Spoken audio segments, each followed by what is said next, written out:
Jesus said that there are also signs of the times of God.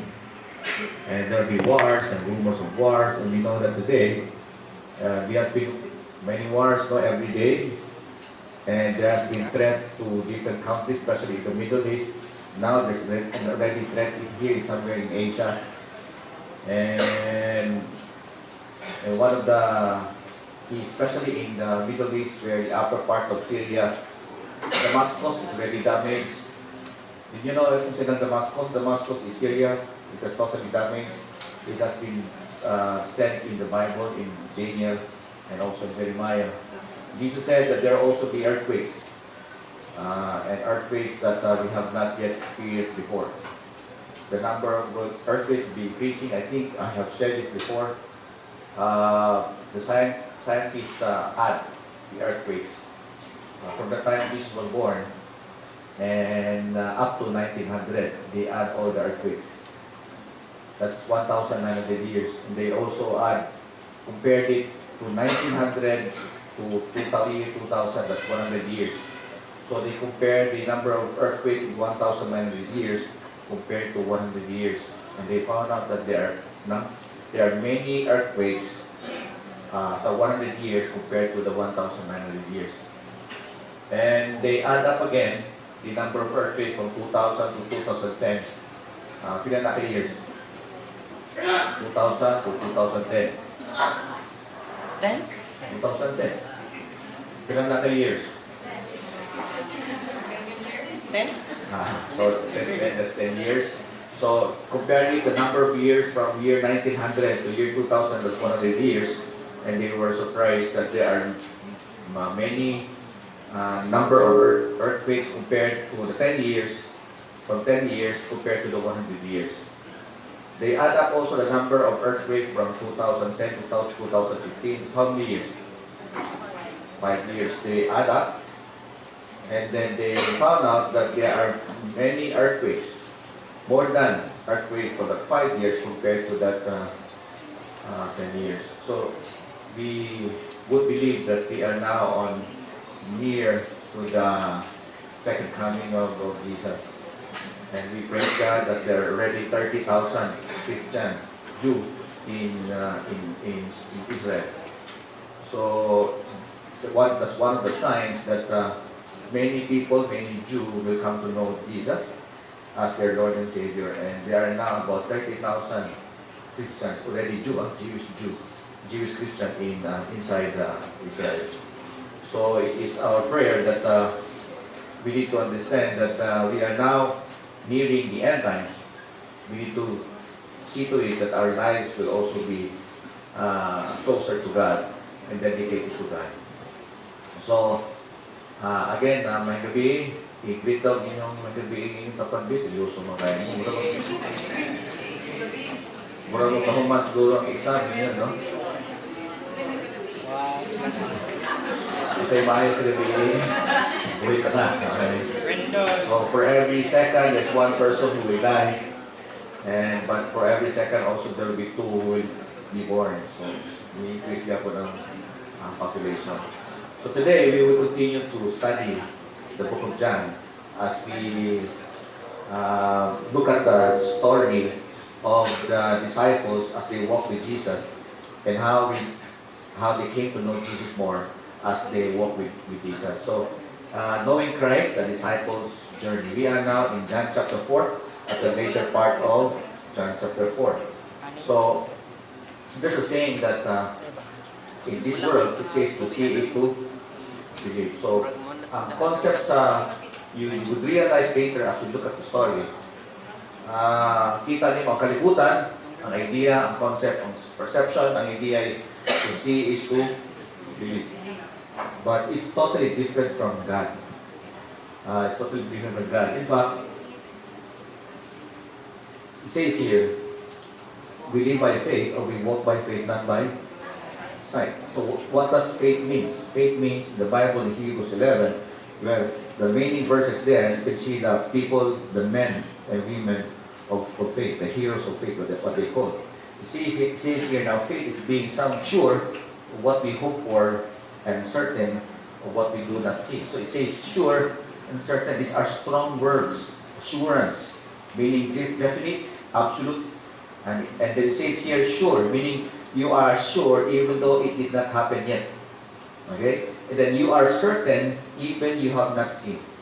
That's why Jesus said, blessed are those who have not seen but believe. So, in this world, it's totally different from God's concept. This world talks about to see is to believe.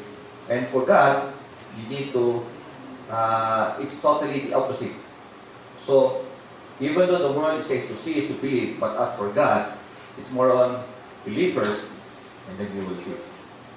In our study of God's Word, when in this world, ang usual ang ating himuon nato is, when you want to get to know more of the person, you have to first imo sa kilahon, and then getting to know him, and then after that, after several years probably of time in getting to know each other, then you will learn how to trust the person, and then how to trust the person, and then you learn how to, give yourself to that person. But it's totally different from God. You need to what? Give yourself first to God, and then you trust God, and then you need to get to know Jesus. So the exact opposite. Because God says, you need to trust me. The Bible said in Proverbs, trust in the Lord with all your heart. You need to trust God first. And you believe in Him.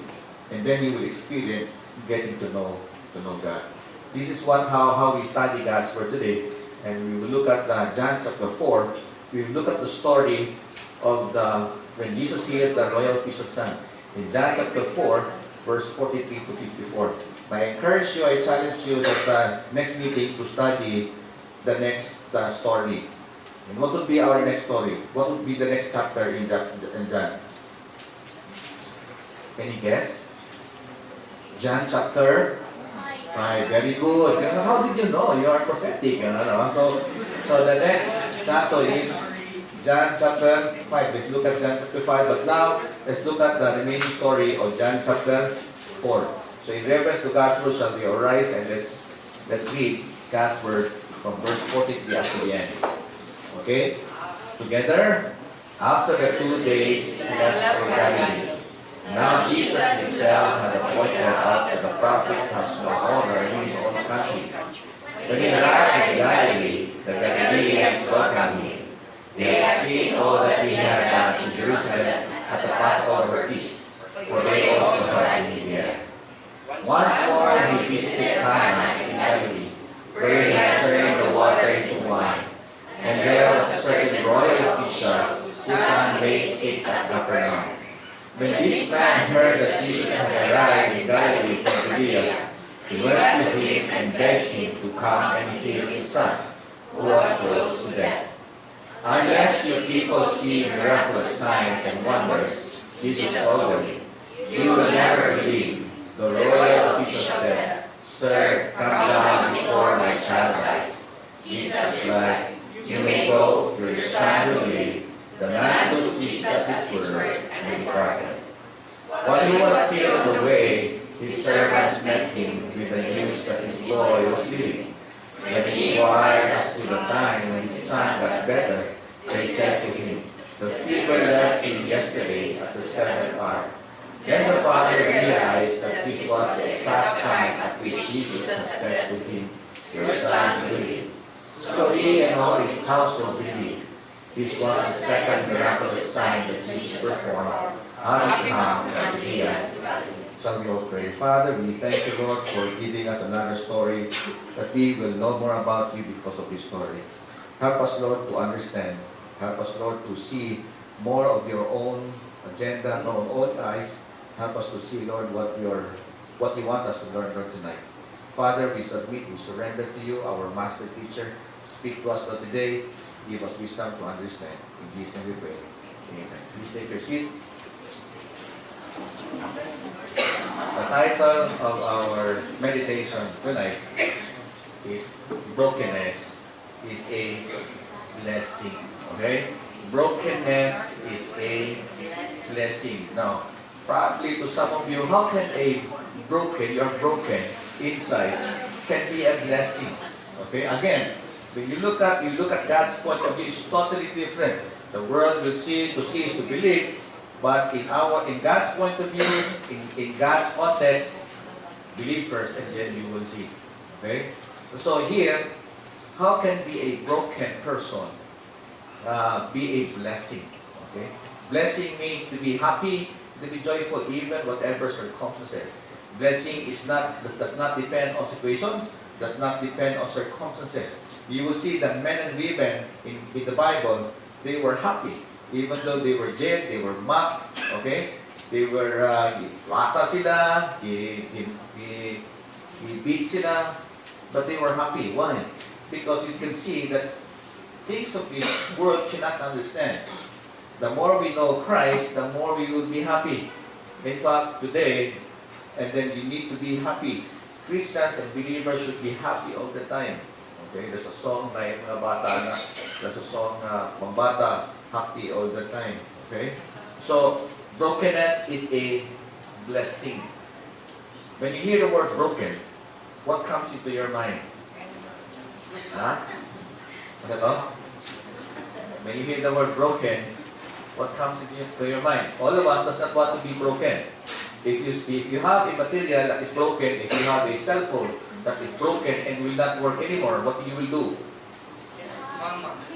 Ayaw sa mama. Okay, what will you do with that broken cell phone? Or if you have a glass, okay, you have a mug, give it to you, and then later on, nadagma ka, kunya, pagkulog, wala siya mabuak. Okay? Pero pag punit nito, nakatiran mo, nabuak nila ang semento. Nana ba? Ang semento nabuak ko, imo ang mabuak yan kung mabuak. Nana ba? So pag later on, pag butang mo sa init, dito pa nabuak. Grabe, sorry, no? So, but again, your mug, ang mong mug is broken already. What will you do with that broken mug? You throw. In the worst point of view, if you have a broken items, if you have broken materials, you throw it away. But it's totally different in God's point of view. God will work in your life when you are broken.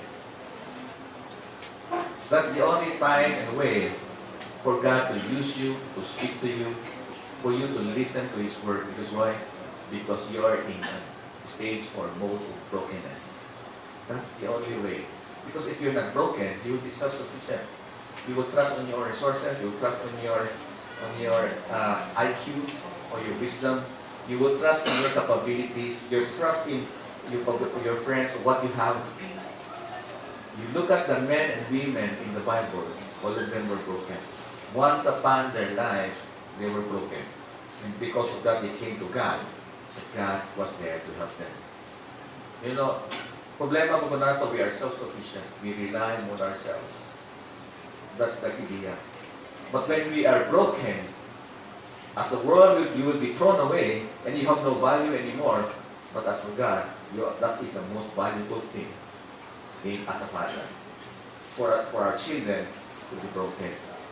I remember later on you will have children of your own. This is what we call the magic moment. I hope that you will remember someday when you have children. I always teach this to those who are our parents. And then I'll teach you in advance. In the Bible, it speaks about the magic moment. What is the magic moment? You will look at the children. When is the time that they are very much vulnerable? Vulnerable to listen. Kanang happy bitaw sila. There are certain times of the day, your children, or your children, the child, ang baby, na siya time nga kung kaysa happy kaysa anak urasa. And then after anak mo, papalo na niya yung happiness. That's the time nga, buduol na sa imo nga, oh, let's read story. Oh, let's go to that, let's play. Muna siya nga time. And then you watch the time. Be careful the time. My children is 8 o'clock to 9. My daughter and my son is from 9 to 10:30. Okay. So, before that time, hindi na namin now. Oy, pagligo na. Hindi na maligo. But during that time, that specific hour, they are happy, they're singing, they watch TV, they're happy they start. That's the time that parents should stop working and devote that time to speak, to talk, to share, to play, and to be with your children during that time. It's what we call the magic moment. They will listen.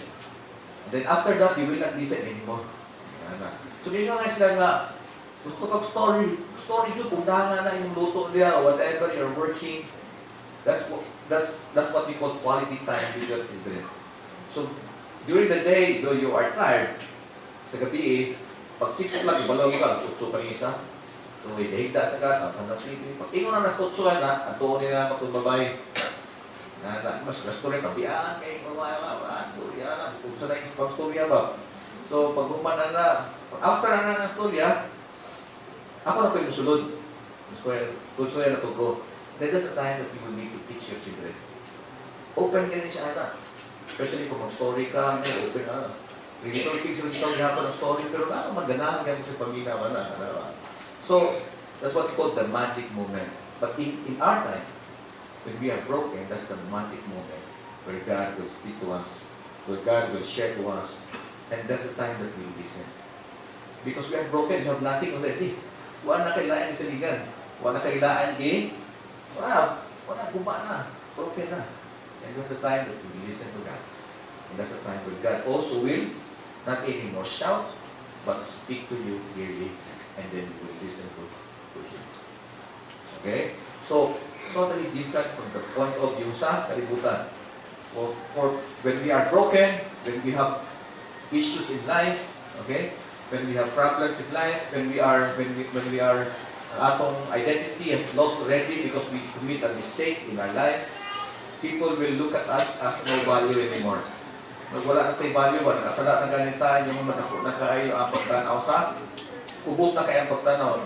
In the world today, ang concept sa kalibutan karon, usod kayo kung bilital sa kalibutan. Especially kung nakasala ka. But again, you need to understand, in God's point of view, your value remains the same. It does not change.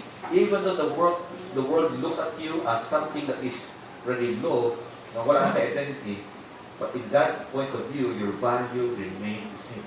You are the most important person in this world. You are the apple of His eye.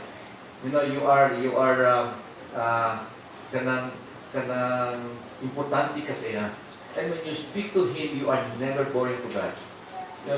The problem of earthly fathers, we sometimes are tired and we get bored listening to our children. Katong lalaki, okay lang ito, pwede itong tingog, naanala mo, tatatapa ko mo huldi, wala yung tingog. Pero katong babae, tabihan, kayo anak, susan na nga story, bahala ba? Sometimes pa-bored ka. But God, you are never boring to God. He will listen to you. And by the way, even your tantrums, God can understand that one. So, it says here, when you are broken, the world looks at you kanang ubos. You are if you are an item, ilabay ka. But in God's point of view, that's the time that God will use you. God cannot use you if you are not broken. So what is the message today? What's the title? Brokenness is a... Just look at the story, how can be broken be a blessing. And there's a verse here. Let me share to you a story of why. By the way, there's a verse here. It says here, the Lord, let's read it together. The Lord is close to the brokenhearted and saves those who are crushed. You see, when you are brokenhearted, sometimes in this world, yung tatang brokenhearted, we have relationship, hindi na lang siya, it's everything. When your heart is broken and when your spirit is crushed, and so many ni God, the Lord is what? See? The concept there again. The word is different, totally different from God's point of view. You need to understand. When the person is broken, that's the best time for God to use you, to speak to you. Because He is very close to you. God said, I will never leave you nor forsake you. But when you are broken, when your spirit is crushed, that's the most, pinaka-closer ni God sa imo. The more that He will get closer to you. Okay? Let's look at the story. That's a story of two men who were praying to God. Okay? And it also said that this parable, some people who trusted in themselves that they were righteous and viewed others with contempt. Verse 10, two men went up into the temple to pray. One a Pharisee and the other a tax collector. The Pharisee stood and was praying this to himself, God, I thank you that I am not like the other people. swindlers, unjust, adulterers, or even like this tax collector. Wow. Kaduhog ba katong tax collector, no? I fast twice a week. I pay tithes of all that I get. But the tax collector, standing some distance away, was even unwilling to lift up his eyes to heaven, but was beating his breast, saying, God, be merciful to me, the sinner. I tell you, this man went to his house, justified rather than the other. For everyone who exalts himself will be humbled, but he who humbles himself will be what? Exalted. So, why is God close to the broken? And you can see here, two different people, they were praying. In fact, you can see this Pharisee, he was a good person. Kisa may mas better pa aning Pharisee. Kisa may mas buutan pa aning Pharisee. Nag-fast ba twice a week? Wala, no? Kaya siya nag-fast twice a week. Pero buong tampok magyapon. Kaya siya niwang. Mas kani man may tanawang siya may nag-fast kaysa ito anyway. Duda ko ano yung isulti na. So kita niyo mo na he's adulterous, he's a swindler, really siya liar. Okay? But kung sa may tanaw, point of view, probably in the world point of view, wow, butang between siya. So, si pare, kay pare Simon siya. So, mas butang si pare, okay? So, kaysa aning tax collector. So, makita niyo kung kita, we will pay respect. Okay? Respect to the person. Nga pare si, because why is a good person? While this one man, we know that he is a sinner, we thought that this person, wala na siya value compared to the Pharisee. But in God's point of view, in God's own eyes, it says here, this person is more better than this person. Because why? Even though he is good, but both of them are sinners. This one, he acknowledged that he is a sinner, but the other one is not. This one is broken, but he is willing to listen to God's word. So the question now, why is God closer to the broken or to broken person? Isa man na broken, di ba? Broken hearted, okay, spirit are crushed. Did you do this a bridge? Okay. Anyway, let's proceed. Let's look at the story. The question now, why is God closer to those who are broken-hearted? Let's look at the story again. Now, you need to realize that this story has three kinds of people. Okay? And this world also, there are three kinds of people also. Okay, let's continue. Now, let's look at the first kind of people. It says here, after 2 days, he left for Galilee. And those who are here last October, it's last na itong story. We look at the story of the Samaritan woman. Okay, Jesus from Jerusalem, he was in Jerusalem because there was a feast. And when there's a feast, it takes all men to go to Jerusalem. Okay, and then and dito, nagtulog si Jesus sa synagogue, sa temple, and then later on, with the feast, Jesus continued to perform miracles in Jerusalem. And then, as they go back to Galilee, okay, Jesus intentionally went to Samaria. Now, again, they were here in Jerusalem. They need to travel back to Galilee.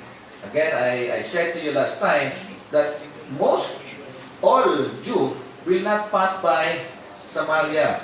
They don't pass to Samaria. Why? Because they look at people in Samaria, they are called what? Isa ba ito yung mga tao din sa Samaria? Kasi tawag nila? Samaritans. Okay? Samarians? Asawa mo na ni Kuan, Jingjong, Samaria. Okay. Salo na yung joke, no? So they dito sa Samaria, and then they don't pass by Samaria. Why? Because they don't want to associate men and women in Samaria because they are unclean. They are mestizo, they are not pure Jew, and they thought that kung makastorya ka dito, kasala na ka. Okay? Kasala na ka. Labaw na mastorya ko dito babae. Okay? So they pass Judea, from Jerusalem, they go to Perea, and then cross here, then cross again the Jordan River going to Galilee. But as for Jesus, mas shorter man dito. Diba? Hindi ba ka basa-basa? Magi mo kang Jordan. Jordan na po, basa pa ka, uga na po ka, basa na po, ba? So, but as for Jesus, Jesus went to, specifically to, punto mo, asa to? Oh yeah, Samaria. But where is Samaria? Doon na yung araw niya, yung word niya. Nasa red ba? O pa? Sychar. Diba? So, dito sa Sychar, and then intentionally, he spoke to a Samaritan because the Samaritan was, again, another example of a broken person. Diba? Samaria, katong Samaritan woman, alas 12 siya matut po tubig, kaya naman, kay mahadlok sila, kay siya may center of chismis, na lima kabuk iyang husband. So, imagine mo, sa ato lang gani, duha yung husband, chismis na ikan, mag-post pa ka newspaper, di ba? Grabe na diya sa media, mas mo kung lima. Di ba? Kaya imagine kung ka nang bayhanan, natawag din sa atong present time, siya yung pwede siguro, the next day, mo yung pwede sa Facebook, second day, mo gyapon hatod, 1 year, mo gyapon. Nakatupan doon niya ni Puyan ka, hindi po yung iyang bana. Wow, can you imagine? Kung ano po si ko, grabe, ano ka na siya, sinaan niya wala na to. So pagkahuman, what happened? Because that woman was also broken, Jesus intentionally waited for her dito sa well ni Jacob. Then later on, he listed to her. And then the title of the message during the time is turning a mess in only God can turn a mess into a message. So the title of that meditation last time is only God can turn a mess into a message. So what happened? Because of that, the Samaritan woman believed in Jesus, and katong niyang mga neighbors dito sa iyang barangay, niadto pud kay Jesus, and then they came to know Jesus. And then Jesus spent there for 2 days, and then they were able to know the Messiah, the Christ, and all of them believe in Jesus. Wow. The Samaritans are also broken people. Why? Wala man na tagda diya sa society. They are outcasts. Butang na sila, dili ka pwede mo gawas, dili ka pwede mo sulod diri. In fact, they worship their own in Mount Gerizim, dili sa Jerusalem. Okay? So, sila, they were outcasts, and because of that, even the Samaritans were an example of a broken people. Nobody likes them, nobody wants to talk to them, they are isolated in that area. And you see, Jesus is closer to those who are broken-hearted and crushed in spirit. Okay? So, nakita niyo? And so after Sychar, he spent 2 days in Samaria. Asa mo siya padulong? From us, asa siya padulong? Again, ibutan na ng yellow, pero kapatubag nila mo ba? So after 2 days, Samaria, asa sila? Sa Galilee. Very good. So naa siya sa Galilee. So pag ako sa Galilee, asa man ang Galilee? Dito sa map? Sa taas, okay? And then actually, basically, he went to Cana. But nga naman sa Nazareth diri. Before going to Cana, you need to pass by Nazareth. Kung wato ka o kasi may unahan rin nga na pagi ka tibanga dun, no? Para wato ka sa ano. So kung wato ka Jollibee, wato ka sa numara ka sa Macdo eh. Kung naka sa Macdo, wato ka dito sa butabo ka. Wato dito ka sa mga restaurant ko. Mag-inasal. Okay. So, mag-inasal para mato ka sa Jollibee. The same way, mato sa ka sa Nazareth, yung wala man nakabutang diri. Okay. We would like to know, let's look at another book. And then we will see what happened. Kaya ingon mo Jesus diri sa verse 44 na Jesus himself had pointed out that the prophet has no honor. Okay? Kapalumang, ngano may walay honor, meaning walay value, walay respeto, may pasabutan ng no honor. So let's look at Luke chapter 4, what happened when he went to Nazareth. It says here, and he said, truly I say to you, he was already in Nazareth, ha? Truly I say to you, no prophet is welcome in his hometown. The same word na iyan isuti dito sa John chapter 4. It says here, but I say to you in truth, there were many widows in Israel in the days of Elijah, when the sky was shut up for 3 years and 6 months, when a great famine came over all the land, and yet Elijah was sent to none of them, but only to Zarephath, in the land of Sidon, to a woman who was a widow. So, tanawan niya ang story. So, during that time, when God shut up all the weather, walay ulan good for 6 years and how many months? 6 years and 3 years and 6 months. So, wala doon siya ulan. So, what happened? This is some pictures, what we get some pictures of that widow. Muna siya naong sa widow. Okay? So, pag-abot dito, naabot isa tong prophet? Elijah. So, there was a famine there in that time. Now, by the way, during that time, they were, the nation of Israel was divided into two. The upper, the northern part, and the northern part, kung sa is ubos, singalan. Southern, very good. Okay, ang northern will be called Israel. Northern is Judah. And all the kings in Israel is all did evil in the eyes of God. And then they were worshiping other gods and pagans and other idols. So because of that, God, okay, wala niya di paulan for 3 years and 6 months. And because of that, people were hungry. Okay? And then, can you imagine si Elijah, of all the people there in Israel, wala siya ipadala dito. Pero ipadala siya sa Sidon. Sidon is somewhere Syria meron. Israel, above there is Syria. Okay? So Sidon is somewhere there. Instead, ipadala siya. Nakuha pag ipadala si Elijah dito sa Israel. God's people, makanan sila. What's the problem of the Israelites in Israel during that time? Mingawan. Tingnan mo kung matao, sir. Okay, very good. Okay. So, during that time again, they did evil in the eyes of God. And that famine, okay, and then walay ulan, is because of the consequence of their sin. And despite of their sin, despite of what happened to them, nobody was divorced, nobody was went back to God back. Even though they were broken, they have nothing, wala sila pagkaon, but nobody called upon the Lord except this woman who is not a Jew. Okay? So si Prophet Elijah went there.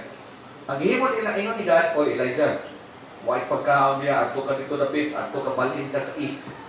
Okay, from there, ako ipagpakaon nimo 9 group dito, pili kang inom dito tubig. Kaya tungkol may pagkaon, padala natin ang pagkaon, bread and meat, by langgam, raven. Can you imagine? Ang chef dito kay ang raven, nakuha ang pagkaon, dan po dito ni, tagaan siya pagkaon during sa morning, tagaan po siya meat and bread, pag-abot dito sa gabi, tagaan po siya meat and bread in the evening. Wala na, snack, super, okay na. Kita na may naghatag snacks. Kita mo siguro, snacks, Lord, yes, please do, ba? Ino pa, pili saging na tumilong agis sa ko, hindi pa, anyway, so imagine, si Elijah was provided food and doon na yung water dito sa brooks. Ang problema, ang brook, try apot, wala may ulan for 3 years. So, yung po si Elijah, time to bakwit. At ano po ka sa Sidon. So, kung ikaw, hindi mo kumanto sa Israel, Lord. Tignan di ka atong Sidon, ayaw atong Israel. Okay? Kaya doon na dito yung widow, kaluwi kayo. Again, God is closer to God. And did you know that, only when you are broken, that's the time that God will use you. That's the time that God will help you. That's the time when God, the magic moments, dito nga minister sa inyong kinabuhi. Okay? Because that's the time also that he will listen to God. So pag abot na dito, pick up ng stick tong widow para lutuon niya ang pagkaon, and then later on, si anak na lalaki, naingon siya that to be their last meal. Niabot na din si Elijah, naingon sila ito, pili kong may tubig. Kaya tuhuan, kung doon naman kay pili pa kung pagkanoon ko nimo, naingon na siya, isa na lang na kumkum ako, isa na lang, one last meal na naman ng flour, o ka ng oil. After nga mo ng lutoon, mamatay na din, ang anak ko ang widow. Meaning, pag human nilang kaon, sila mag-anak, mamatay na din sila. Okay? Yan, ipangayot yun ng Elijah. Ngayon sila, pwede ako ng pangayon. And you imagine, their last meal, pangayon pa yun ang Elijah, was lang kaila. Okay? So, pagkahuman, but because this widow believed in God, okay? Believed in the God of Elijah, what she did is yung giluto, yung gihatag, ang last ng flour, ang last oil, yung gihatag ka, Elijah, ikaon din siya, ang bata o ang mama katanaw. Sorry, Saro, grabe po si Elijah, hindi po share, Nakakabaw, kasi yung tabuatan, no? Basta, that would be their last meal. Pero kung sa may ni Elijah, ay, yung si Elijah, the flour will not, katong jar, hindi mahurot, ang oil, hindi po mahurot. In fact, true enough, sige sa gluto, wala yun mahurot ang flour, wala yun mahurot ang. Can God perform miracles to those who are broken-hearted? Did you know brokenness is because they were broken and they have nothing after that last meal, and they trusted God and they believe in God and they obey. Okay, there is a requirement there to those who are broken. Just like this widow, he put his faith in the words of God, na hindi ito mahulog ang flour, and then later he obeyed by cooking it and then gave it to Elijah. So putting your faith, there's a proof, evidence of your faith. Later on, makita na ito sa ebidensya dahil kita ko, when I say to you, do you put your faith in God? You will all say yes. But there is an evidence and proof that you really a genuine faith in God. Later on. Okay? So kung humana na kabumo ko sa inyo tapos sa story, basahan na sa Bible, tanawa na sa Bible. Okay, so that you will know. So, it says here, my people in Jeremiah 2 have committed two sins. What is the two sins? They have forsaken me, the spring of the living water. And they have dug their own cisterns, broken cisterns that cannot hold water. There are two sins that balik-balik na sa mga Israelites. And the same sins that we have experienced today. Ibalot na si God, pero we have rejected God many times. The source of the living water, the source of life. Meaning God is more than enough. But because of that, we dig our own cistern, meaning we make our own plans and directions in life. And because of that, we rely on that, but what happened? We don't trust God anymore, and when problem comes, bubalik ito sa ganyan na punta. Okay? So that's the problem of many, the Israelites during the time, and the same problem now. Okay?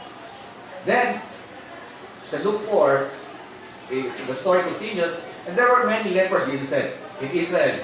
In the time of Elisha, si Elisha na po, the prophet. And none of them was cleansed, but only Naaman, the Syrian. And all the people in the synagogue were filled with rage as they heard these things. And they got up and drove him out of the city and led him to the brow of the hill in which their city had been built, in order to throw him down the cliff. But passing through their midst, he went his way. So makita niyo, muna yung tao dito sa Nazareth. Nahapit pa galing siya patyon dito dyan kay. Muna nakaingon si Jesus nga, a prophet has no value, has no honor in his country, in his city. Because that message is not only for Nazareth, but the whole country of Israel. Hapit siya ihulog niya eh. Pero tanawa, paglakaw ni Jesus, what yun, nihinabot siya. Diba? So, unsa man ang story po sa Syrian? Kinsa may name anang Syrian? Naaman. Bisaya, no? Naaman. Okay, si Naaman, okay. What is si Naaman? Si Naaman is the captain of the, what we call, the Aram. Ang Aram is a neighbor of Israel. It's actually Syria, David na. It's a Syrian. And then, si Aram is well respected. I mean, si Naaman is well respected. In fact, si Israel away sa Israelites, halos mapildi ang Israel because ano yung tawa na? Kanina Naaman, maayon na siya ng captain. But, doon na siya problema. Ano siya problema niya? Kagid daw, kagid. Tawagan na kay saan nag-iro? 101? Itong iro na 1. Ha? Dalmatians. Dagang kagid ba? Pag-iro. Tingnan na mo, iro important, Dalmatian na. Hindi na Dalmatian, nakawala, kagid. Mag-iro na itong spot na glass, pero kagid ito. So, si Naaman, tayo na proceed. Pero he's a great man, he's a soldier, he's a captain, a well-respected person, even sa Israelites. So, mo lagi, leprosy. So, what happened? Ay, one time, di-attack ng Israelites, nakakuha sila babae ng bata. Ilang gidala sa Aram, ihimo na niyang servant itong bata. Hinihingo nitong servant na bossing, kanang sakit ba? Pwede na maayaw dito sa Israel. So, siya, of course, grabe ang frustration. Kinsa man na, antol lang ka dito kang Elisha. Prophet, tambalan na kita. So, ang himo, nagpadala siya og letter dito sa king. Sa Israel, ang king, iyang gisi iyang saninan. Saan mo na ko na pag-ayaw ng leper diha? Ano ba? Kaya iyang itanaw ang king nga siya. Saan ko na nako? Nagdala og gold and silvers ang si Naaman. So pagkuman ingon dito si Elisha, dili man ikaw mo ayo ani ako man, ana ba? So karon siya dibisita din ni isa man ni. Kung kailan eh. Isa man yung dibisitaan dito si isang tong prophet niya yung dibisitaan. Elisha, okay. Si prophet Elisha, yato siya ka prophet Elisha. Well-respected person, pag abot dito ka Elisha, wala siya gi-istoryahan ni Elisha personally. Giingon na si Elisha nga, iyang isugot to yung servant, tingnan na si Naaman, si Captain. Naligo lang sa dito sa Jordan River 7 times, then okay na siya. So, yato dito yung servant, iyang isultihan si Naaman. What do you think kung sa'y respond ni Naaman? Captain siya, well-respected, doon ay servant lang niluon sa iya. Kung dito Diyos pinakahugaw ng tubig, mas limpyo pa itong dagat dito sa tubig sa Syria, hindi rin sa Jordan River ipaligo. Kung ikaw mo ay Naaman, tanaw kita ka sa tubig? So, kung ikaw mo ay Naaman, what would you feel? Na-insulto si Naaman. Yung sa nga hindi na siya mag-explore sa rako. I am the captain. So, wala lang, duli siya. Duli sa balik sa Syria. Kaya na-insulto siya. But the servant, the babae, na God used that servant, ingon siya nga, if God tells you to do that, and then you need to obey. You need to put your faith dito kang kung sa isulti ni God sa iyong mga. Kung natugsensa siguro ito, nakadagdag siguro ito niya dagig. So, libalik siya dito sa Jordan River, naghumul-humul sa 7 times. And what happened? What happened pag gawas niya ika-7? What do you think happened? Ha? I-brown siya rin tugod sa lapok sa What do you think happened also? Nawala niya. So, dili na siya Dalmatian. Okay? In fact, yung skin, parehang baby. Parehang kang tupot na. Okay yung skin yun. Ano naman? So, na-amaze siya. Nagbalik siya dito kay Elisha. Yan, ihatag ang gold ng silver niya gidawat ni Elisha. So, imagine, Syrian experienced the faithfulness and the goodness and the miracle because of what? Nano dili man mga Israelites. It was a Syrian. If you heard the story from Jesus, kung sa'yo nitabo sa mga Israelites, nasuko sila. Nagyayari itong pakyun si Jesus. So, napalo na mo sa story. So, This first group of people, who are this first group of people that we would like to look? Those people who were in isa na first group of people in 43 and 44. Kinsa man sila? Dili pa. Kaya ito pa man kung ganyan sa Luke chapter 4 ba, kinsa man sila?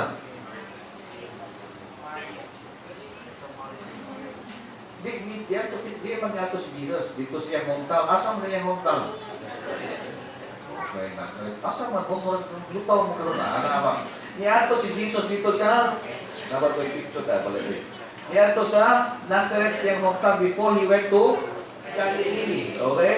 And dito, hapit sa patya, and Jesus said, nag-share story to broken person.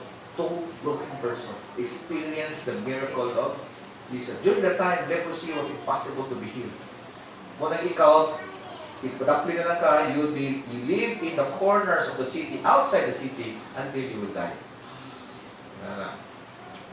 But they Naaman received a miracle from God, even though he was not a Jew. And because of that, he believed in God. Okay? And another story of that widow, okay, also experienced a woman in Sidon, also a broken person. What happened? Experienced the miracle of God. Why? Because he put his faith in God, he believed, and he obeyed. And she obeyed. Right? So, what can you say about the people in Nazareth? When they heard about Jesus, when Jesus went to them, what can you say about the people in Nazareth? When God knocks at the door of your heart, what are the possible ways that you will respond when Jesus will come to your life? You will reject him. Just likely, people in Nazareth. And what happened to the people in Nazareth? Did they experience a miracle? Did they experience Jesus? Did they experience healing? Did they experience freedom from their slavery? Did they experience the goodness and the faithfulness of God? Did they experience? No. Why did they not experience God? Because they rejected Jesus. There are three kinds of people. The first kind of people, when God comes into your life, when God knocks at the door of your heart, He will reject God. And that when you reject God, what will happen? Even though you are broken, okay? You reject God, nothing will happen in your life. The world will eat you up. The systems of this world will continue to give you more pressures and problems until you cannot advance anymore. What happens? Okay? But the second group of people, who are the second group of people? Yes. Galileo? Galileans. Okay, so what happened when he went to Galilee? When he went to Galilee, what happened? Mana siya ato Nazareth, then dito siya sa Cana, specifically to Cana, where Jesus turned the water into wine. Okay? What happened to the people in Galilee? They welcome him. Okay? They welcome him. Why did they welcome him? Because they had seen all that he had done in Jerusalem. When he performed miracles, when he spoke in the temple, they were amazed, they were surprised about Jesus. And they welcomed Jesus. Why? What's the concept of them? Why they accepted Jesus? Because to see is to believe. So, arang-arang pa sila sa taga Nazareth? Yes, arang-arang. But there's another problem. Okay? We will continue sa story. So, they have seen Jesus done, and because of that, they welcome Jesus. Well, let's continue the story.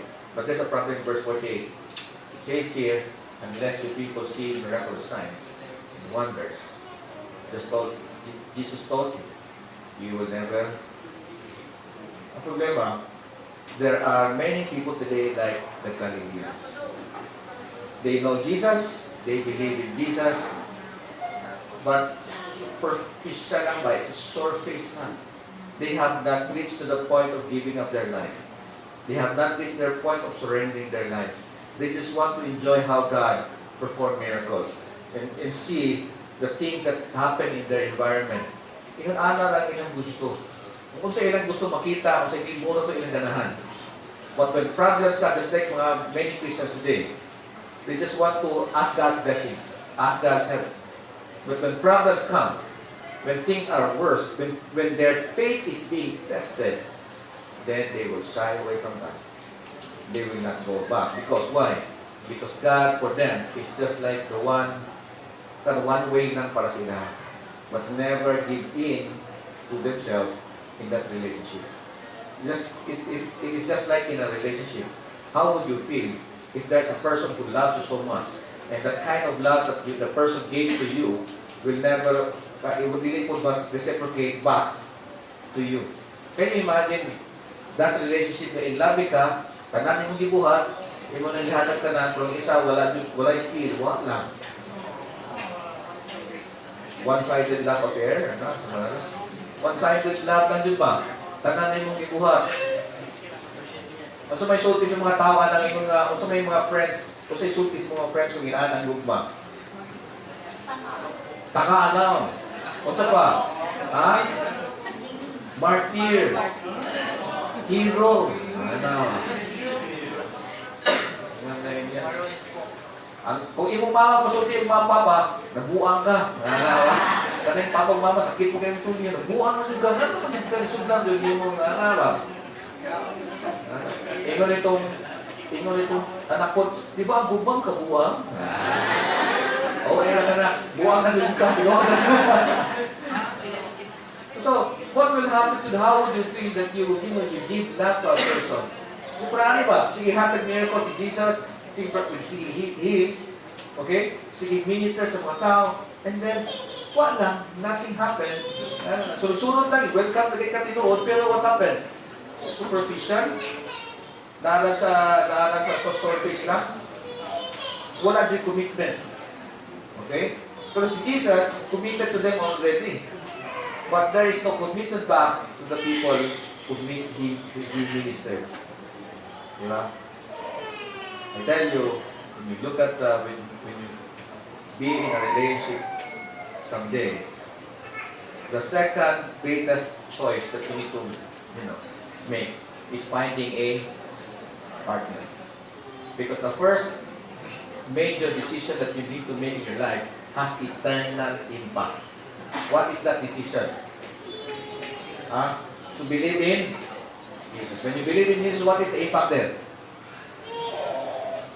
Eternity, eternal impact. Okay? The question na, do you believe in Jesus? Kasi pamatayan na mo yung later on, ko believe ko dito daw. Many people today, ganahan kayo ganahan take 11th hour. But many people will die on the 10th hour. Okay, do not wait for the 11th hour. Okay, you will never know. You will never know. Okay, make sure of your salvation. There's only one God, one mediator between God and man, that man is Christ Jesus. Jesus said, I am the way, the truth, and the life. No one comes to the Father. Where is the Father? In heaven. No one comes to the Father is in heaven, except, when you say the word except, what does it mean? Is it absolute or not? Absolute, except through. So the question there, if you have not yet, believe in Jesus, I ask you to believe in Jesus right now.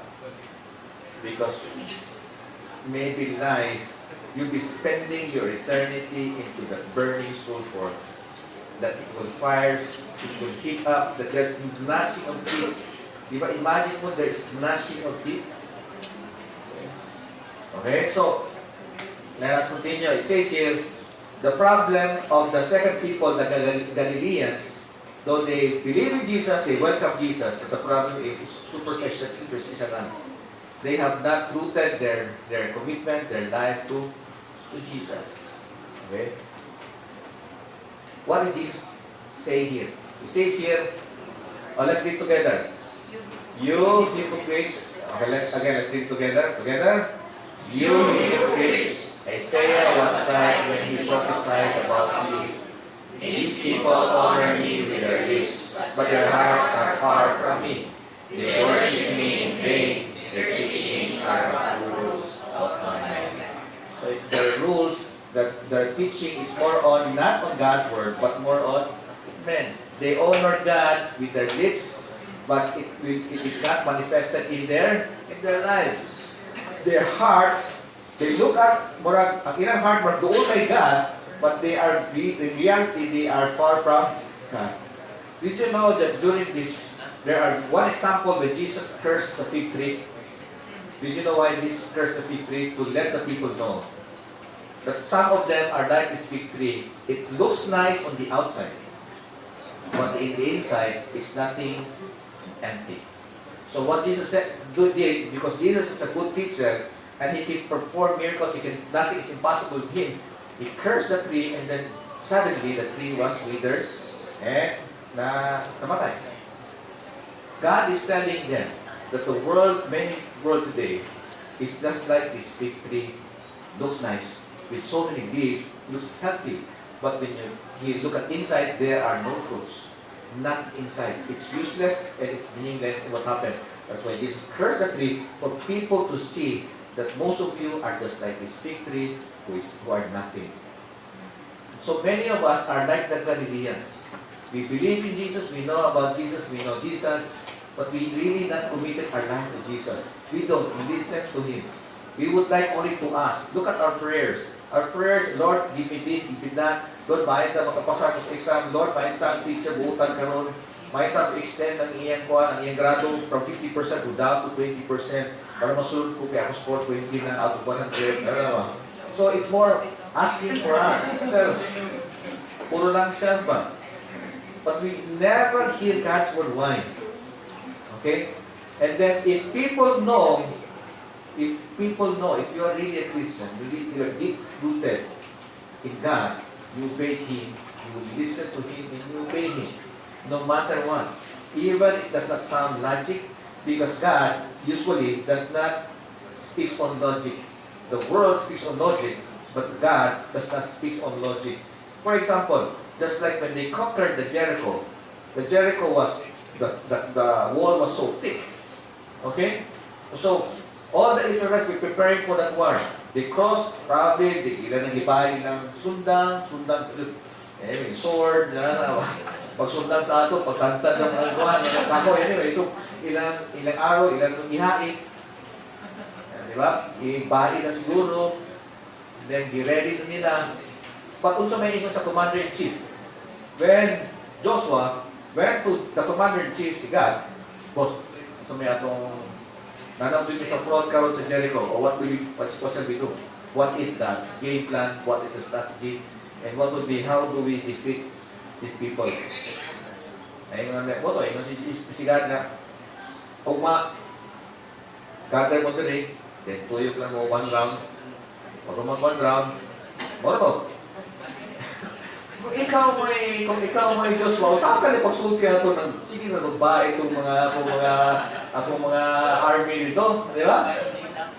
No logic, di ba? Pag abot ito, sir, abot na doon. Sumayin mo ni commander dito, sa pagsunan niyo. Pa, mag-gather na tayo dali. Kanya, saan itong baton? Tatak-tatak, dili, suroy na doon, di mo. Siguro. Imo rin yung analyzer, siguro, tanaw itong mga perimeter. Asa ang weakness, asa lang itong kapka, di ba? So, suroy sila. Pagkawan, pahulay. Meeting na po. At sa commander-in-chief, balik na si Joshua, buti, isang sunod. Nga kuhan, ugma, kore kaya po, suroy lang yan po na. Ba? Natawa. So, siguro, mga vitamins, kung kita mo ito ba, di ba? Vitamins, ilakilat rin sa asawa, kasi last day na ako rin na. Kaya ako, sino uyag siguro. Piti, kinalagi mo yung sugtong karoon, kaya kasi kung mali, yun yung mga mabuhi, frontline na ba ko? Kasi na-adjust ko yung, yung na-adjust ko sa ako, kay Maya, sword. Sige ka, wala na ilahin. Hindi na ka makita time para na ako. Wala na yung mga higugma sa imo. Ako rin yun. Atol sa Diyos, tinuod na Diyos wala, nara sa studio. Wala na. So, second day, third day, the same. Sixth day, the same. If you don't put your faith in God, if you don't believe in your commander, what will happen? Probably on the fifth day, you will already complain. Joshua will probably complain. No complaint from them. Why? Because they put their trust in God. They were broken. All of them were broken. They were coming from Egypt. For 40 years, they were traveling. And most of their elders died already in Jerusalem, in the wilderness. Now they are in the front of Canaan, the promised land. They are about to take the first country. And then, because of that, they were all broken. And because they were broken, they now hear God. Unlike before, sige, complain. Pag abot lang dito, complain na. But now, they started to hear God. Now we have heard the people. Now it's time to hear God. God said, turn one round. First day, sixth day. On the seventh day, this is the day. And then si Joshua, this is the day that we will fight. Yes! Anawa. Pagkuman na, what happened? Suroy ka punta, but after magkuman ng suroy, musakit din ta. Sakit ra? Sakit ra? Anawa. Ano mo na yung pinagkakaman mo? Kung ikaw lagi ang, kung ikaw may kuhan ba? Diyos ba, ikaw na diyan? Saga na niya, pwede na mag-away, war niya, magsakit ng ta. Okay, ikaw sa mga commander. Ikaw, hindi kang puyo. So, see, when you are broken, your ears are ready to listen. Your heart ready to commit and to accept whatever message or God's word that God will tell you. Of course, on the seventh day, they shouted, no, there was no sword or even an arrow was released. God gave them victory with no casualty, and it was only God who made the battle for them. Okay, let's continue. So it says here, many of us, just like the Galileans, we worship Him by lips, but we have not really committed our life to God. So let's continue the story. Once more, he visited Cana in Galilee, where he had turned the water into wine, and there was a certain what? Kisay na dito? A royal official. Asa man siya nagpuyo? Kanang royal official. When you say a royal official, asa man siya nagpuyo? Asa man siya nagtrabaho? Ha? Sa Royal Hotel? Sa Palace, okay? So, kung you say royal, dito ka sa Palace. Dito ka kang Herod. Dito ka sa king. You are an officer, you are a government officer of a kang King Herod. Dito sa under the Roman Empire. So, are you a Jew or dili? Jew?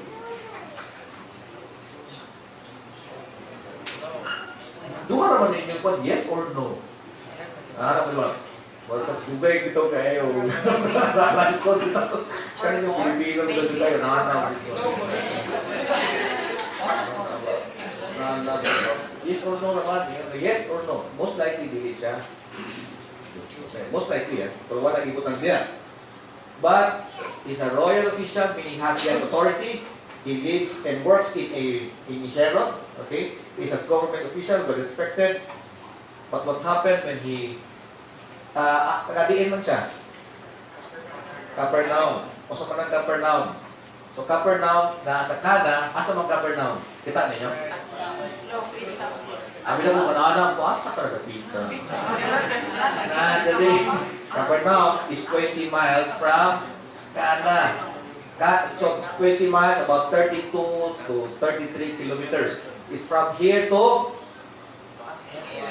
grabe ka mo yun. Ito, Nahawan. Initaw or Nahawan. Okay? So, from here to Nahawan. Walay car sa una. Okay? So, Lakaw ra. Pila ka days ka sa Lakaw. Kung yung Nahawan, Lakaw po doon sa Initaw o Nahawan. Pila ka days. Grabe mo doon. Tulog ka na. Magkikit ka ayaw. Maski. Hindi ko nung budong na mo doon sa bukid doon. Nahawan. So, probably 1 day, probably 2 days, we don't know. Okay, but it's a 32 kilometers walk. Okay? So, and then asa man iyang anak? What seems to be the problem? Nasa iyang anak dito sa Capernaum, then, nagsakit iyang anak. It says here, when this man heard that Jesus had arrived in Galilee, so what's the gibuhat there? Niyato din siya dito ka Jesus. So kanang he went, it took days to kanang itong went, abit niya, good na rin, abutan siya. Dili. Kanang went, there is actually 1 day or 2 days travel pa, makabot siya ni Jesus. So pagkaroon, now he saw Jesus. What's the hero? He is a man, what? He is a man of authority. He is a man with power. What happened? He went to him and is the person broken? Yes. Why is he broken? Because his son is about to die. You know, I think I shared this story already. There's a man in Manila who is so fat.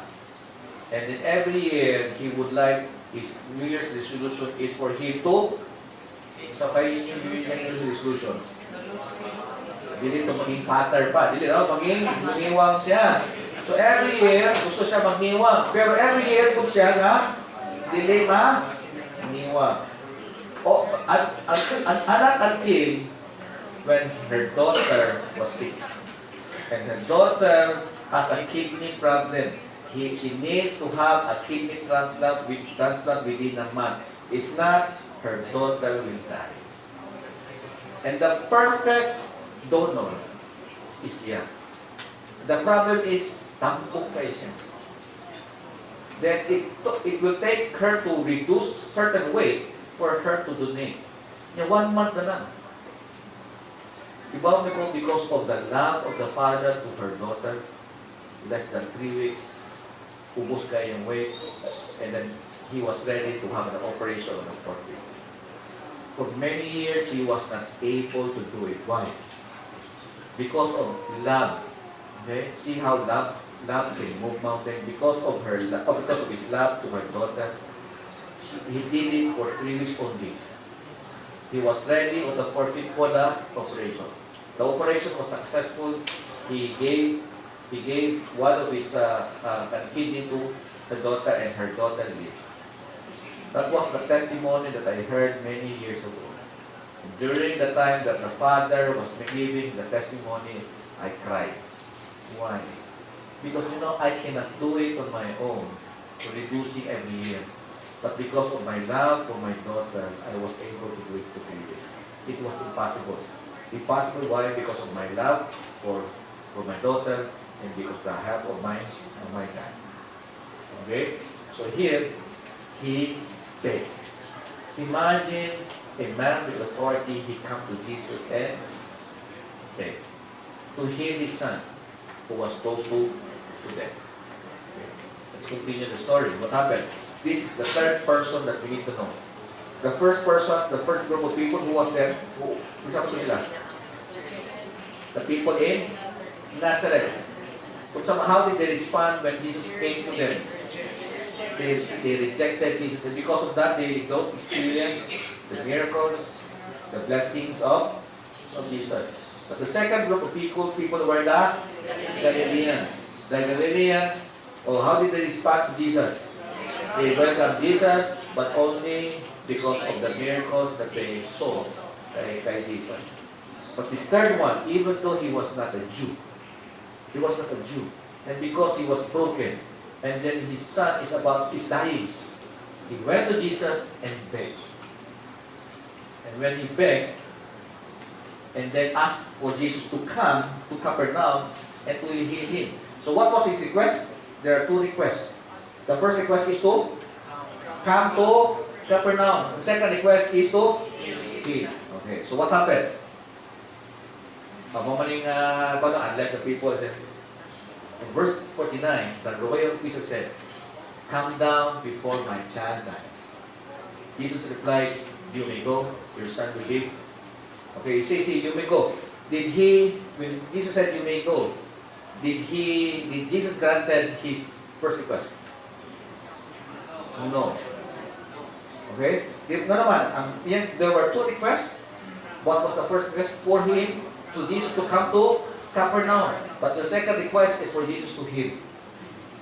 The first request was not approved. Okay? Instead, Jesus said, you may go.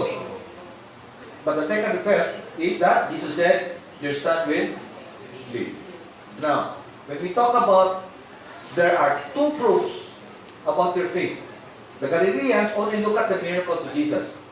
But for the third person, that is the royal official, there are proof and evidences of your faith.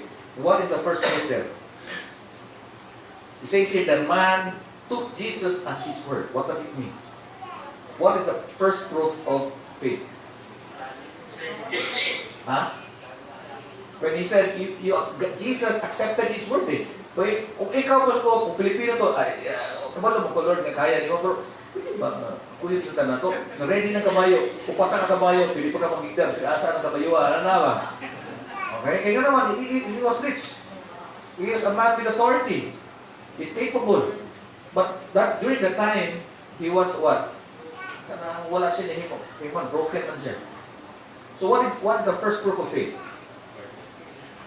When he took Jesus at his word. Kung sa'yo kasulti Jesus mo, aside from obey, before obeying, the first proof of your faith. That's the first evidence of faith. You need to believe. Just like you believe in Jesus is the only Savior and Lord. That's the only God. There's no other. There's no other God but Jesus. Okay? So, people can worship many gods today. But in God's point of view, in God's agenda, in God's word, there is no other God. Just like this man, he took his word from Jesus, that when he said, go, and he will heal the son, he believed.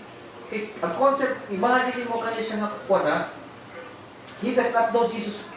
He does not know about Jesus. But he know that Jesus was keep on healing. But he did not know that Jesus is not limited to space or time or distance.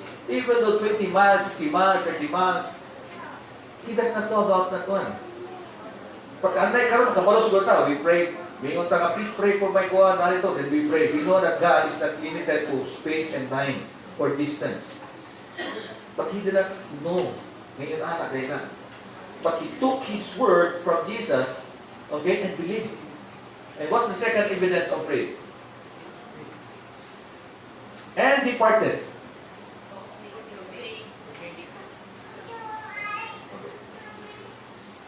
The second evidence of faith is when he believed.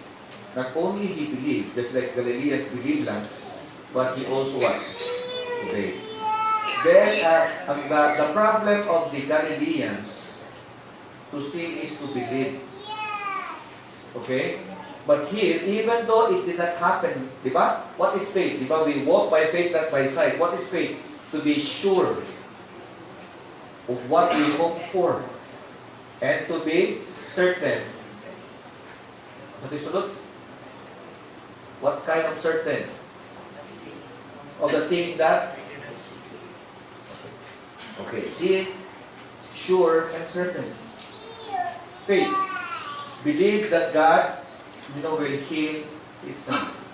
And besides, wala na sila ay kainan pa. Okay, muna yung nakakuha po sa broken. What is the message? What is the title of meditation today? Brokenness it is. So do not be disappointed or discouraged or feel bad about when you are broken. Because, when you are broken, God is what? Closer to you. All you have to do is to come to God, go to God. And then, be ready to listen to Him. Do not look at life by logic. Do not look at things by the things about this kaibunan. But, put your faith and trust in God no matter what. Do not question God. Why? Because He cannot commit a mistake. He knows what's best for you. He is in control of everything. Many people are depressed today because they look at God's part. There is man's part and there is God's part. People today take God's part about future, about you are not in control about the future. Only God is in control of the future. Only God knows everything. Only God knows what's best for you. Okay? And nothing is impossible with God. He is in control and He cannot commit a mistake. When God says, Ani, you need to listen. Okay? First, you can cry. Nothing wrong with that. You can mourn, you can cry. Okay? But the best thing, next thing that you need to know is to listen to God. Lord, what do you want me to do? I experienced that many times in my life. So sometimes I ask questions. But when you know the answer to the big whys, you will never ask question again. You will just, Lord, my ears and my heart are ready to listen to you. I am broken. I have nothing to put my trust. It's only you, my God. I know my God is a gracious God. I remember the story of David. When David numbered his men, there was a war, and during that war, David numbered his men. And then, is there something wrong with numbering your men? There is something wrong.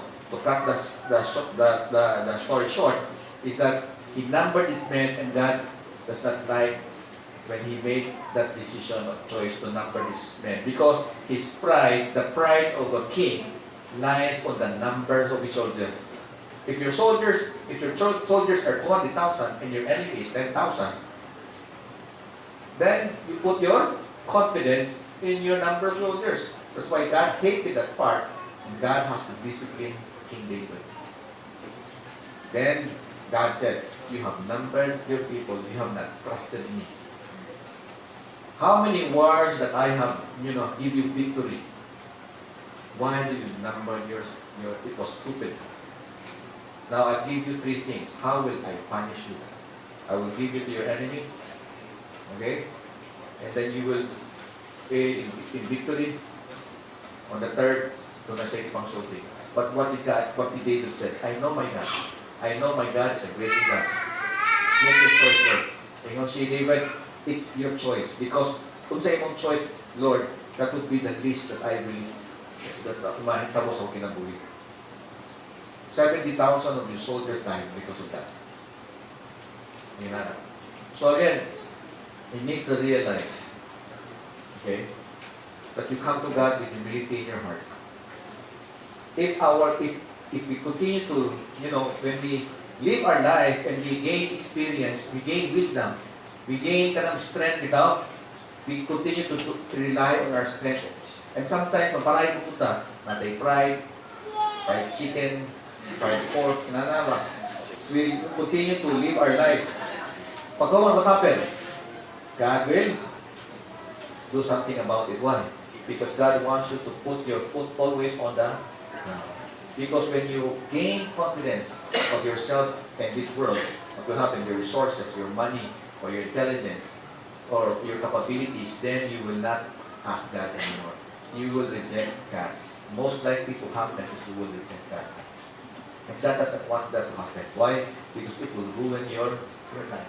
Because God loves you and He cares for you. The world will beat you up. The world will bring you down. So God wants you to be to keep your feet on the ground. Because why? Because if you will never listen, God will speak to you. And that time, that you will experience brokenness. That's why brokenness is a blessing. Let's wait for the Asa with his face on. Okay. Let's continue the story. In Psalm 51, let's read together. You do not delight in sacrifice, for I will bring it. You do not take pleasure in burnt offerings. The sacrifice of God a broken spirit, a broken and contrite heart. O God, you will not despise. So you will not despise the people who are broken and a contrite heart. Okay? So, what are the examples today? Sa unang panahon, when they worship God, they burn offerings, they do sacrifices. What we think in our present time are an example of offerings and burnt offerings. I mean sacrifices. There are many examples. Probably we go to worship every Sunday, and then pagkuman, we sometimes we give tithes, give money back to God. And sometimes you feel proud, or probably you are part of the ministry. You started to become proud also.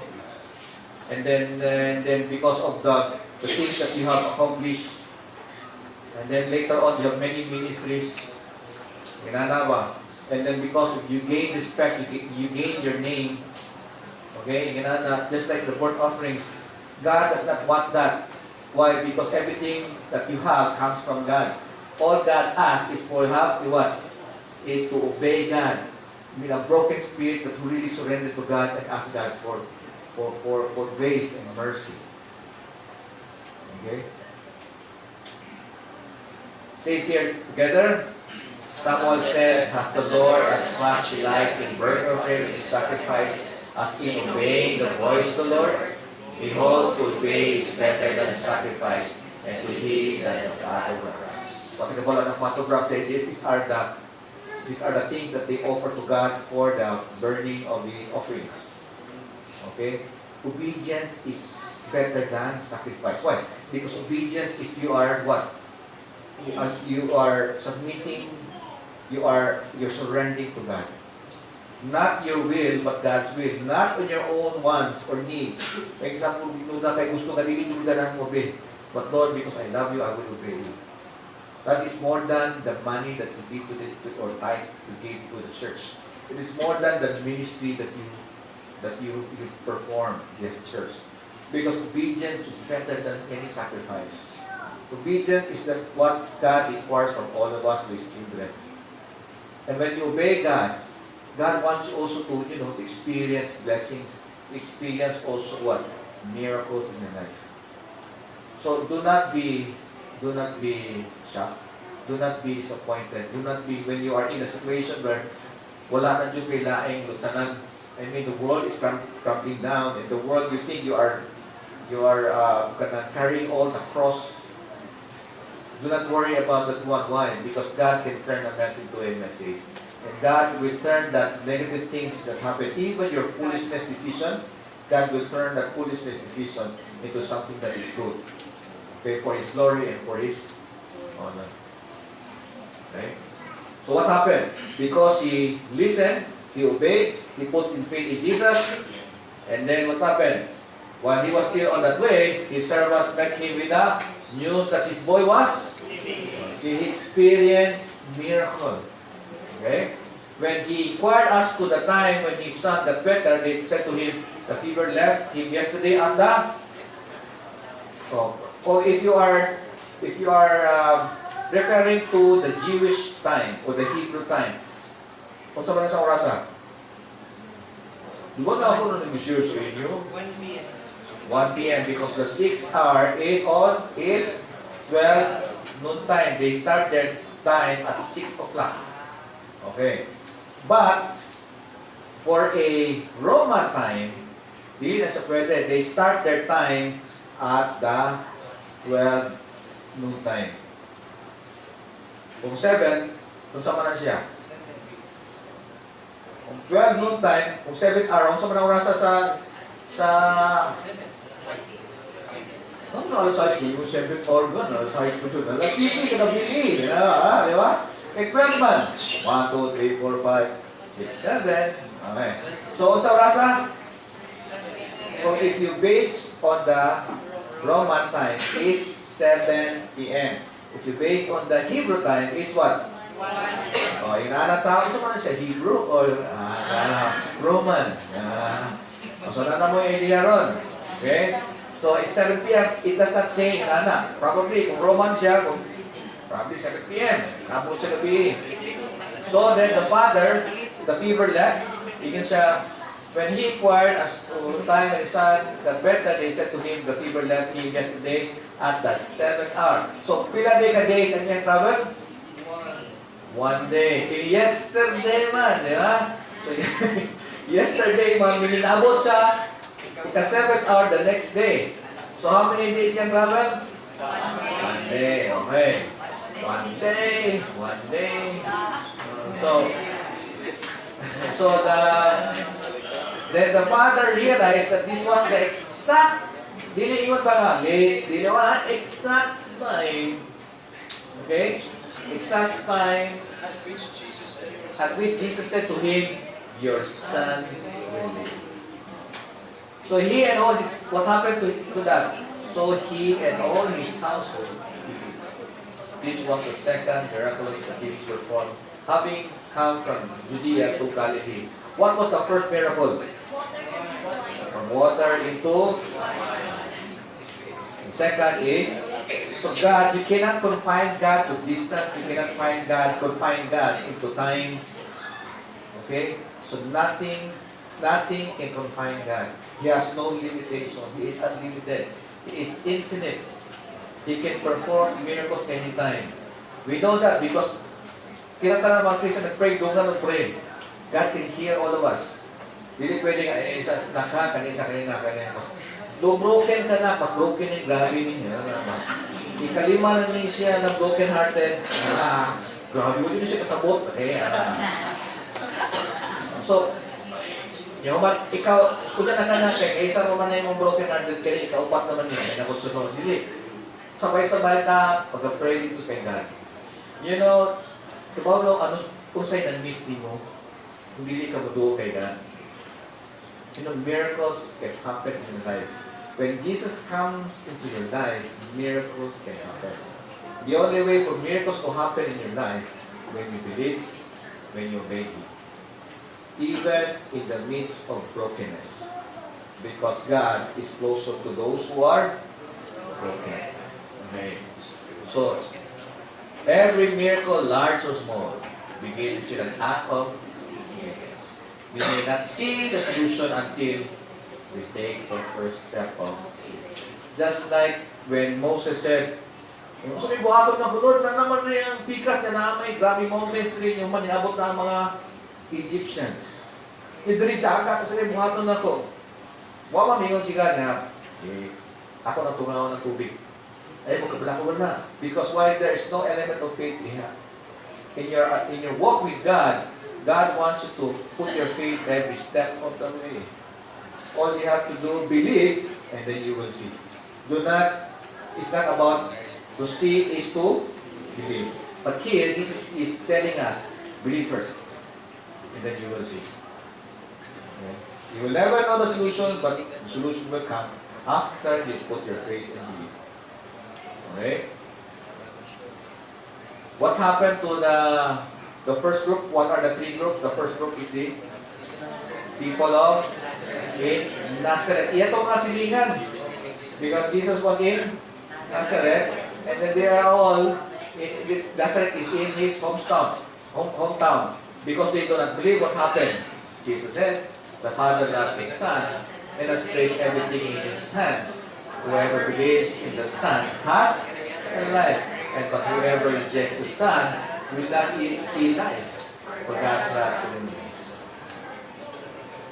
So, if you reject Jesus, if you reject God, then what happened?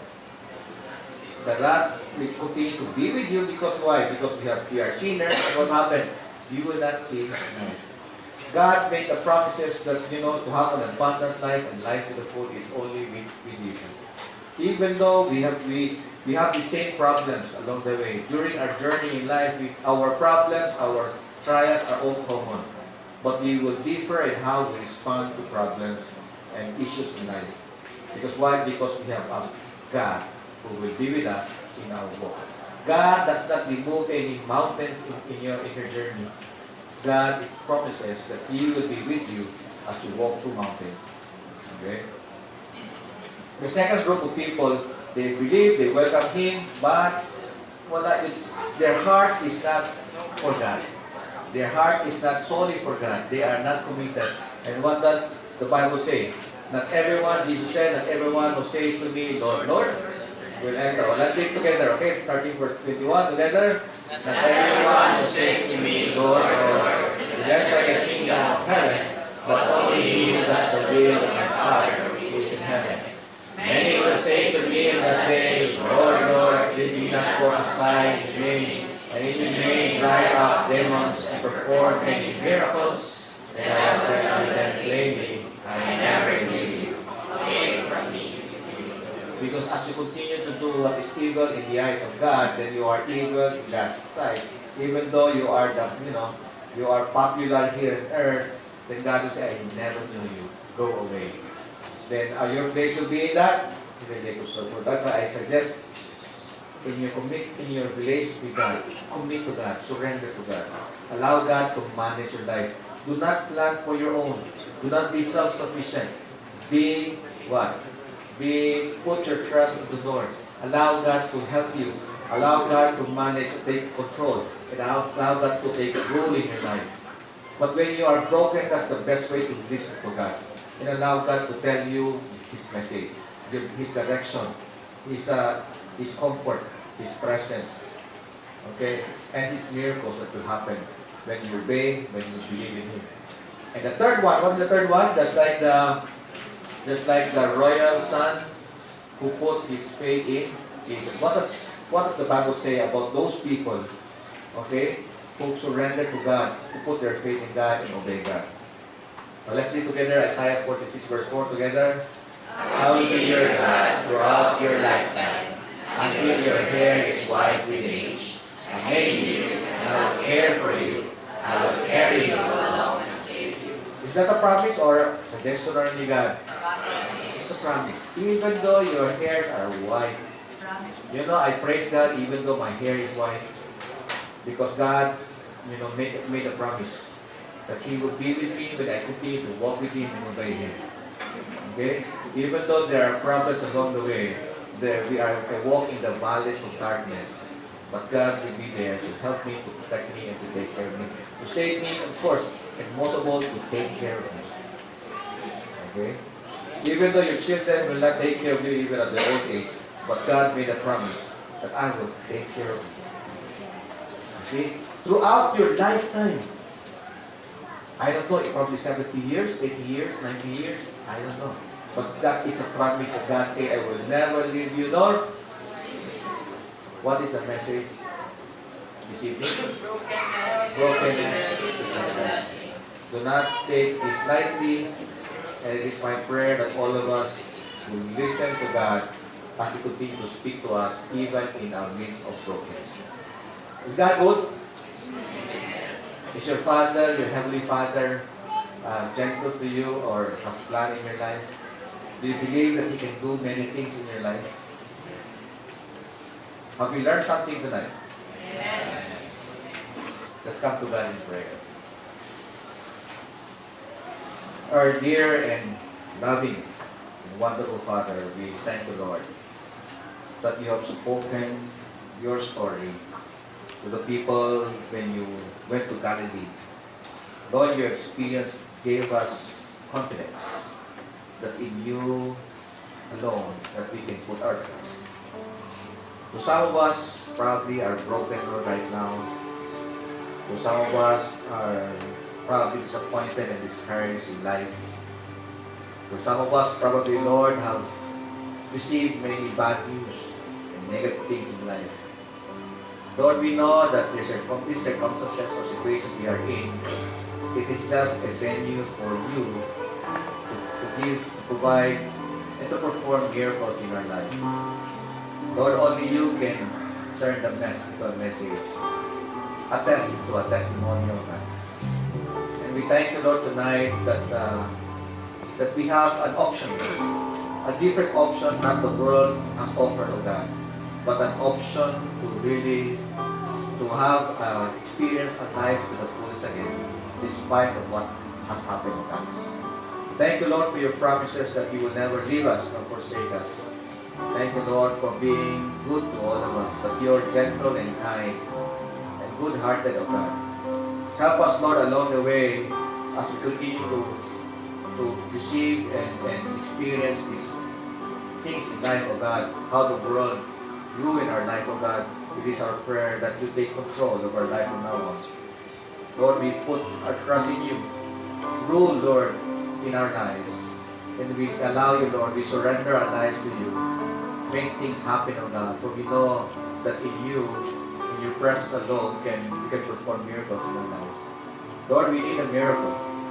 And it's our prayer, of God, that you continue to bless all of us as we continue, Lord, to surrender and to walk with you. We are ready to listen to you, O God. Whatever you want us to do, help us, Lord, to obey you. Because only in you alone can we find rest. Only in you that we can find happiness. Only you can find satisfaction. And so, Father, we thank you, Lord, to have a good Father like you, who is there willing to help us and to take care of us. And so, Lord, tonight we would like to thank you and praise you and what you can do and what you will do in our lives. We expect that just like the royal son, a royal official, they experience, Lord, the joy of having you. So, Lord, it is prayer, Lord God, that we continue, Lord, to submit our life to you. Lead the way. Teach us what to do. Help us, Lord, to live a life according to your purpose, your will, and your plans. We submit to you, Lord, everything. And we put our trust to our living and good and mighty Father. In Jesus' name we pray. Amen. Let's all stand.